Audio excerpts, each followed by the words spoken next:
All right, welcome back in. We got another one. No baby yet. We're still waiting. So our guy Austin's still with us. Hey, sit tight. We're gonna hit the intro, and then we're gonna be right back into it. We'll talk about a little, LSU game. Not so great, but then we'll preview the Mississippi State game. So sit tight. We'll be right back.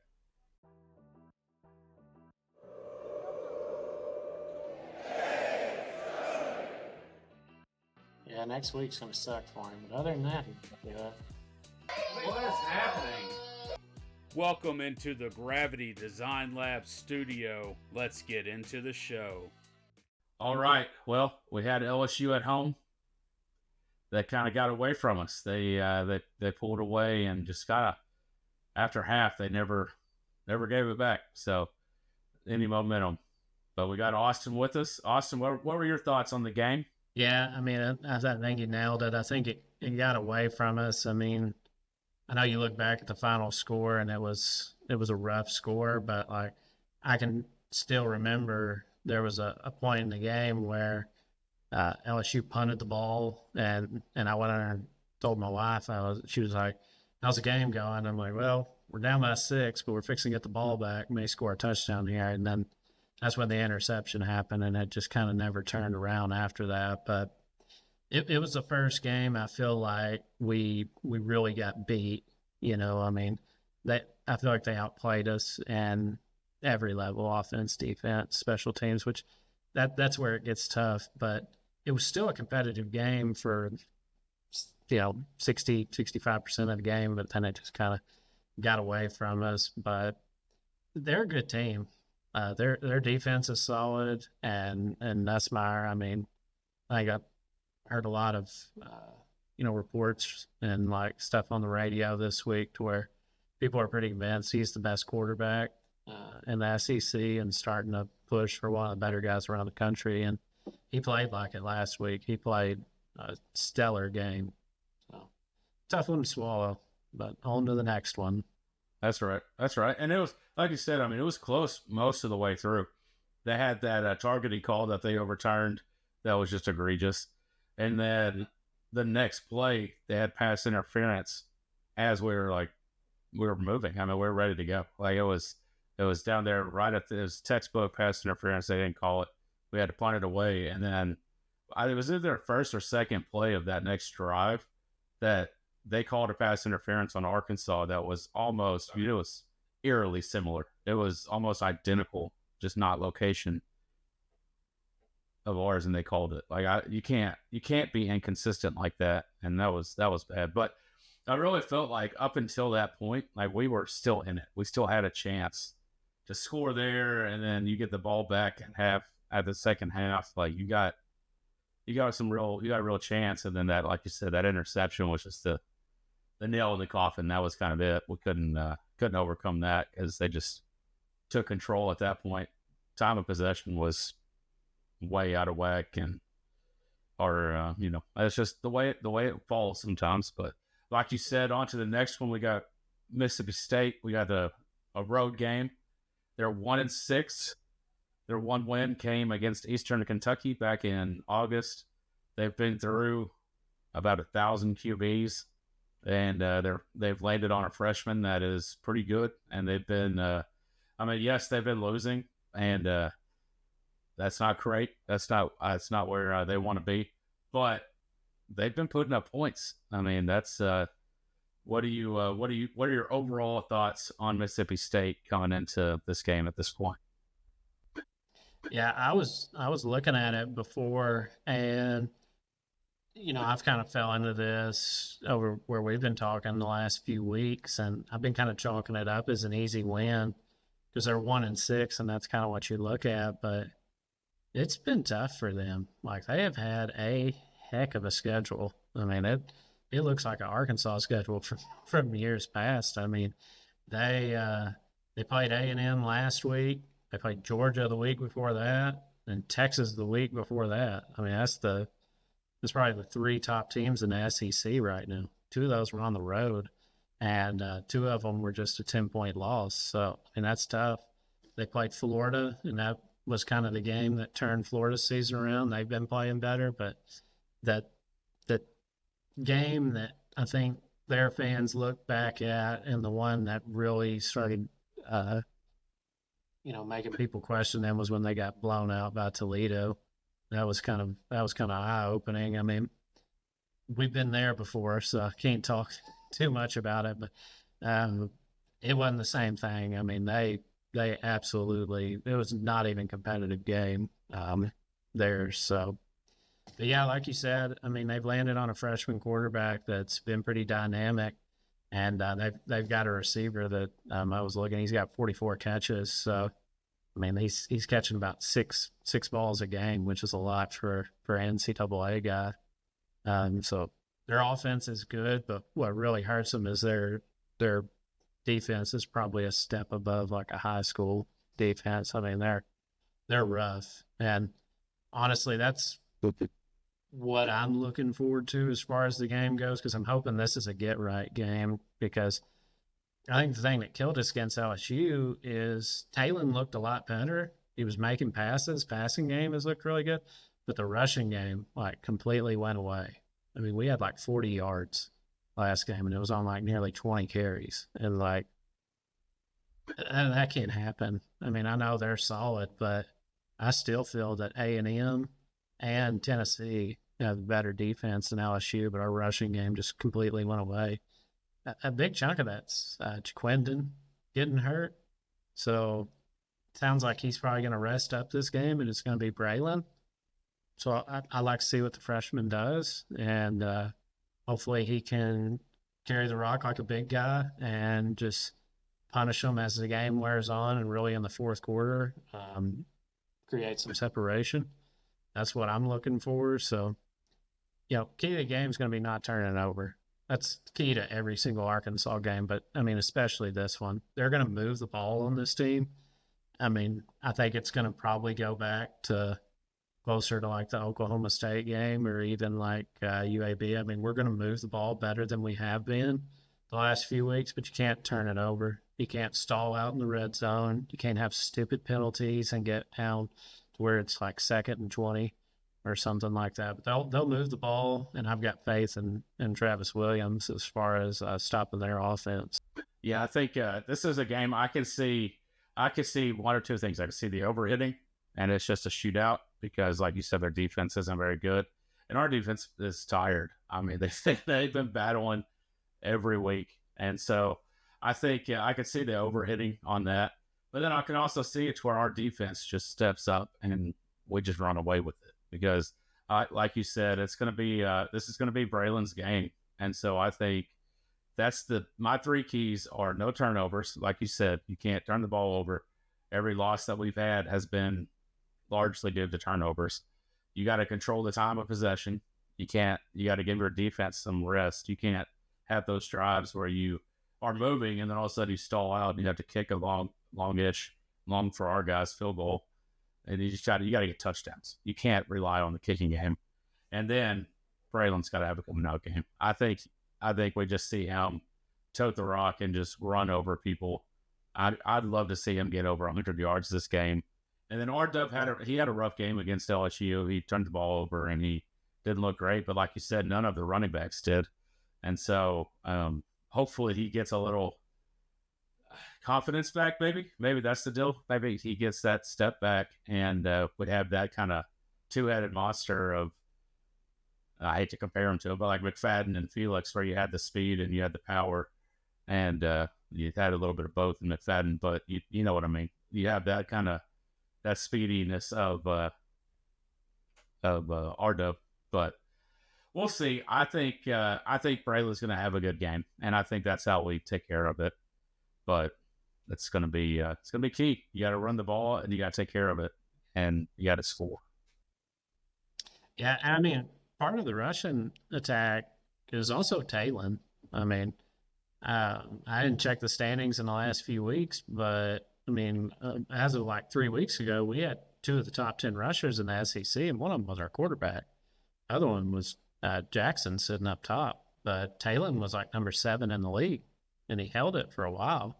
So where he's looked better passing the last 2 games, so over the last 3 weeks between Tennessee and LSU, he's looked a lot better passing. That's been his 2 best passing games, I think, personally. Maybe other than like UAPB, but hard to count that. But a big part of his game is running, and he didn't look necessarily hobbled last week, but he also didn't look to take off a lot. So he's got to find that nice mix of doing what he's doing, being confident in the pocket, and not just pulling down and immediately looking to roll out and run, because I think that's what he was doing against A&M is he kind of got happy feet, and he would look, and if the first read wasn't there, he was rolling out right. And he was either trying to sprint to the edge or he was trying to look for Armstrong coming back and trying to dump it and force it to him. So you can't have that to where you're just automatically like, okay, I'm going to take off and run. But like, if you get through your first or second read and it's not there, look to create. And he's good at it. I mean, some of his best throws have been on the run. And obviously he's had some crazy runs. I mean, he covers 20 yards like quick. He's got super long strides and he's real creative. So that's another huge part to the running game is getting him involved in it as well, because he's kind of went away from it the last couple of weeks, which it seems like you can always find something to complain about, because there for a few weeks I was like, he's got to get his passing together. Well, now he's been better about that. Well, now I'm like, well, you got to run more. So it's finding that nice balance of being able to do both and pick your spots. And I mean, that's another huge key, and hopefully that can get right this week too. Yeah. I mean, it's all about balance. Like you got to have a balance of the running and passing game. You got to have that same balance within Green, and he can do good. He can do that well. I think last week there's no way that he was fully healed, ready to go, because he took a helmet to the kneecap. Like I'm shocked he didn't break his leg. He got hit so hard. So I think we'll see that. So the over under is 56.5 in this game, and the line is back up to Arkansas -7. I think it had dropped down to like 6.5, but it's back up now to Arkansas -7. What are you? Where are you leaning on this one? I hit the over. That's just because I think Arkansas is going to put up around 40, somewhere in there, and I think our defense is going to do well against them. I don't think we're going to shut them out. So. I mean, I'll definitely give them 14 or so. Honestly, I think they'll probably score around 20. I think it's going to be like I'm not giving us a kick. I'm so tired of watching our kicking game, even though we hit a 52-yarder last week. But I'm not doing a kick. I'm hoping that they will do what we talked about and with touchdowns. But I think it's probably going to be like a 42-21 game. So that would hit the over, but I really think our offense is going to be able to move against this team. So, and plus, I mean, it just, like I said, their last few opponents, I think all of them but one have hit over 40. So I don't think that's that wild of a call. And so I hope that we can get right and get it. But I do think it can be close. I don't know that we're going to get up like 28-0 or something like that. I think it stays a couple within a possession or two. And then I think in the fourth quarter, it'll kind of stretch out to where it gets fairly comfortable. I agree. But I think it's going to be around like a 38-17 kind of game. I think we'll handle it fairly easily, but not like it'll be kind of, like you said, kind of a late pull away. It'll be within striking distance for a little while, or for most of the game, but then it'll be, hopefully Braylon is running it to that point that he's just kind of like Moss did to us and Moss is doing to everybody. You just kind of take over those long drives and just eat the clock and just demoralize a little bit, But I think, like I said earlier, they're getting better. I mean, yes, their record is bad, but they're improving every week. So I mean, that's a great thing for them, and I think it's good for the league whenever everybody's still more competitive. I want to be better than them, and I want to beat them. I want to take that spot and keep climbing. But I think that's where I'm at. Kind of 38-17, somewhere in there. Now, here's the flip side, devil's advocate. We drop this game, the season's getting late fast. We're gonna, if we want to make a bowl, this is the most must-win game of the season that we've seen so far. I mean, where do you think you pick up that other win that you need? I mean, La Tech that one, you should win that easily. But I mean, you got Ole Miss, you got Texas, you got Missouri. Those are tough. Those are tough to say, oh yeah, we'll be okay. This kind of feels like a must win to me. I think you say that about pretty much all of them, but it is like you say. I think it's, for me, it's not a must win. It's a don't lose. Like, which I know you got to win to not lose, but like, I just feel like you can't let this one slip away. And I feel like that's how it'll be if we lose it. It'll be, I can't imagine it going exactly like the Oklahoma State game, but I feel like that's what's going to have to happen, is we will lose the game more than they beat us. Because, I mean, I'm not saying we're like the most talented team, but we're better than they are. And, I mean, Tennessee could probably say the same thing to us. Like, Tennessee's a better team than we are. They're more talented, but they weren't that night. We beat them, and it could have been a lot worse than it was for them. I mean, that shouldn't have been a 5-point win. It should have been a 25-point win. So that's what you can't have happen. Like, you can't go in there and lose that game.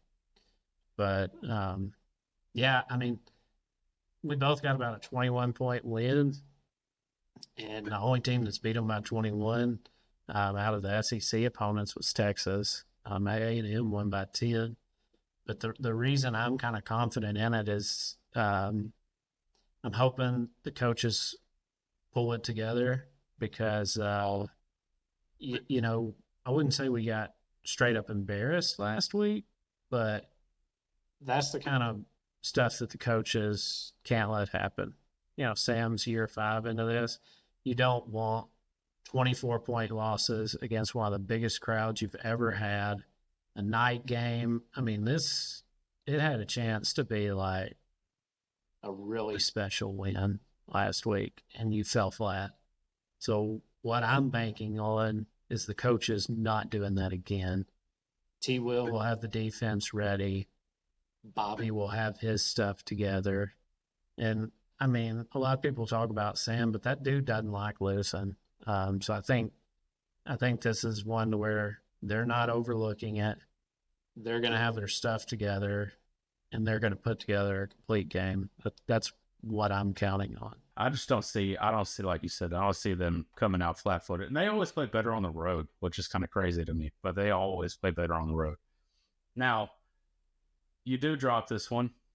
You started. That brings up so many issues with recruiting, with coach security. I mean, at that point, do you go ahead and make a move? You know, like there's so many things that come into question if you let this game slip away. Now, had you beat Oklahoma State earlier in the year, or, you know, had you not let some of that slip away, is that a different ball game? Maybe. But that's the position we're in now. I don't know. That's but the biggest thing is recruiting, because this is a team that you're kind of battling with to get that level of player. So what are you thinking with the recruiting? Like, what is the latest that you're hearing with the recruits that are coming in, guys that who are you excited about? Who do you hope would get to flip? What are you thinking about those? Yeah, I mean, we picked up a recruit this week as tied in from out west. He decommitted from San Diego State and decided to call the Hogs. He's a lower recruit. I believe he was 2-star to 3-star on some sites, but he's got really good size. I mean, we're talking a 17-year-old kid. He's 6'7", 240 pounds. That's something you can work with. But yeah, that's something that, you know, Coach Turner, I think he had already had a relationship with him. But on the same hand, like you said, that was, not only do you want to beat LSU and have a good win and all that, but that was kind of the letdown for me, was you had a lot of recruits there last week, and that's kind of where you want to show out and be like, okay, this program is on an up trajectory, and now it's doing exactly what you're talking about, which is it's putting doubt, and that's a recruit's worst nightmare besides knowing NIL money, obviously. But I mean, it even hurts that too. I mean, I've said it to where people always gripe about Arkansas not having NIL money. I guarantee you, Arkansas starts winning 9, 10 games a year, the money will find its way here. Winning will give you money. It is hard for people to give money to a 3 and 4 win team. You somehow find a way to get a little extra money when that team's winning 8 or 9 games a year and knocking off opponents, and like ranked opponents, and it's a lot more fun that way. So that was kind of the depressing part. I didn't really look or see much as far as like anything that I saw that was concrete on like making up ground on guys and stuff. But I mean, that's the kind of stuff that you got to have to start building momentum. And like I said, the doubt is what hurts recruits. Because like you said, if a guy wants to come pay for T-Will, or if he wants to, come under Sam or something like that, like, can people really say, like, okay? Because I said after Tennessee game, I think that saved Sam's job. Like you said, now, 1 game later, you lose, and what does that feel like now? It doesn't feel as confident. And like you said, you all of a sudden you go and you lose to a 1-6 team that's probably going to pick up like 3 wins on the year, because after they play us, they play UMass, which is probably their only other win, and then they play Tennessee, Ole Miss, and Missouri. If they lose against us, they're probably winning maybe UMass, and they're winning 2 games all year. You don't want to be that 3rd win. So it does start creating doubt, and that's when recruiting becomes much harder, because I would be the same way if I was a kid and I committed to a school and I don't even know 100% if that coach is going to be there. That's a tough call to make. So that's why we need to get this win, and it will kind of ease minds. Like you said, I've said it for Mississippi State, but I don't see a way we lose against Louisiana Tech. So that should pick up the eligibility. And even if we do lose, I still think Ole Miss or Missouri are gettable, but they're tougher than Mississippi State, so it's not a given. I mean, like we said before, winning cures all. I mean, that'll bring in the wins, that'll bring in the recruits, that'll bring in the money, that excitement. I mean, if we would have knocked off, and LSU is a great team, like they beat us. If we would have knocked them off and had back-to-back weeks of top 10 wins, and really could be top 5 wins, I mean, that's theoretically, I mean, they could have been, but that's just, you got to win. And I think I don't see them losing against Mississippi State, but crazier things have happened. I mean, any given Saturday, any team could lose. So we saw Vandy beat Alabama this year. Who would have ever thought that we'd see that? Saw Arkansas beat Tennessee again, which is great. But like you said, they're a better team on paper, but it's not played on paper. And those cowbells are loud. They're annoying. Anything could happen. But here we are. I feel good. I mean, I think 21 plus victory against Mississippi State would help alleviate some of that. I don't know. I'm not going to sit here and say Sam's coming back. I think his hips hurting him so much this year. I'm thinking that may be a nice little get to 6 wins, get to a bowl, 6+ wins, get to a bowl, retire down to Hot Springs, and just kick it for a little while. There's still a long way to go, but I think I sent that to you after the game, was like, hey, what's the chances that he retires? And nobody has said that, and I would be willing to bet there is nobody that can like confidently have anything like that. But I mean, it would make sense. Sam is, I've always thought, like, what's better than $1 million? $2 billion, like, or $10 million. Like, who doesn't want more money? But I don't think Sam is a guy that, necessarily is still working strictly because he's trying to make another $10 million before that. I mean, he's a pretty simple guy that's already got his, like you said, dream vacation or dream destination where he's going to retire. And he just wants to be on Lake Catherine, drinking cold beer and, out on the lake having a good time. I mean, he knows what he's going to do, but, it would make sense for him to put the program back on an upward trajectory, retire, and like I said, he would feel, I think he would feel good knowing that he left the program better than he found it. As much as people are aggravated with last year and like at times this year, it's still better than it was with Chad Morris. So he would have done that. He could have put it on an upward trajectory, and it's not even remotely close to the same thing, but it could be a same step up, and it would give Hunter really a good chance to, make him a really good AD, because we've talked about, or people have talked about, he might have lucked into the Calipari hire.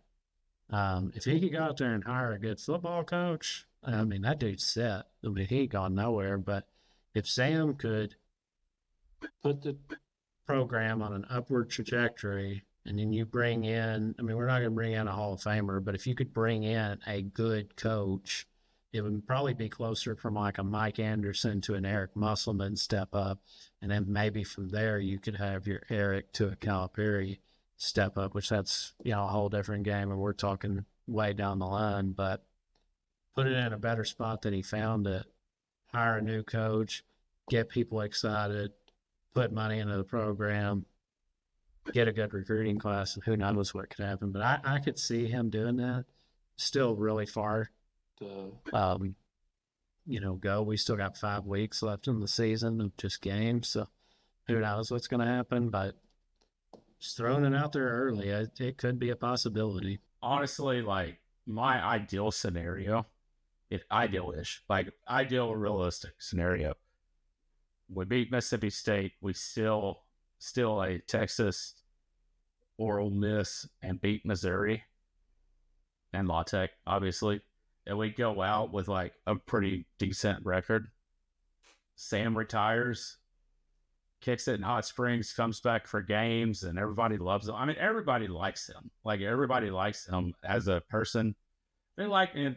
A lot of people don't like him as a coach, but they like him as a person. And he's, like you said, he's a simple man. He's been great for the program, whether people want to admit it or not, because we were down in the abyss. Like, we could have been like done and at the level that we were at.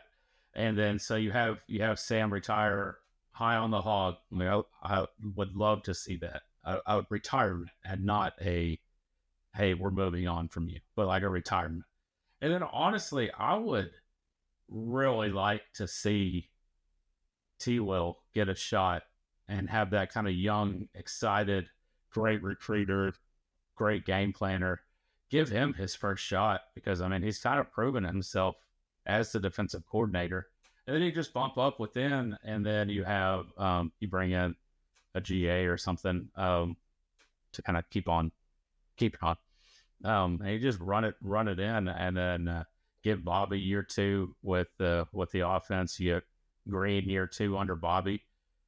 And then you're just, I mean, at that point, in an ideal world, you're rolling, because you have that excitement. You have that coach that's fired up, and he's firing up not only the defense, but the offense too at that point, special teams. I mean, you're firing everybody up. You just get rolling. That would be pretty awesome. But like you said, so still quite a bit of a season to go here. So let's not get ahead of ourselves. But that'd be pretty awesome. I'd love to see that. But until next time, subscribe, comment, let us know what you think your projection is for this game. Let us know how many more games you think Arkansas wins. Whatever you want to comment. just be nice about it. You know, we have feelings. We have feelings. Don't be nasty. But, you know, go Hogs. Stay blessed. Stay passionate. Tell somebody you love them. Get out there and do your civic duty and vote. That's coming up. I voted today. I did my part. So I can go. Voted yesterday. We can complain as much as we want now. We've done our part. We've earned the right to complain about anything. You got anything else to throw in there, Austin? No, I mean, like I said, just everybody subscribe, everybody like, comment. Like you said, go out there and vote. Make sure and watch the game. And if we get excited, if we win, get excited about it. So it's all right to be passionate. It's okay to be low when we lose. It's okay to be high when we win. I think we're going to win. Get excited after the win. All right. Well, there you have it. Must win. Can't lose. Clear eyes, full hearts, can't lose. We'll see y'all next week. Go Hogs. Root 'em on to a victory.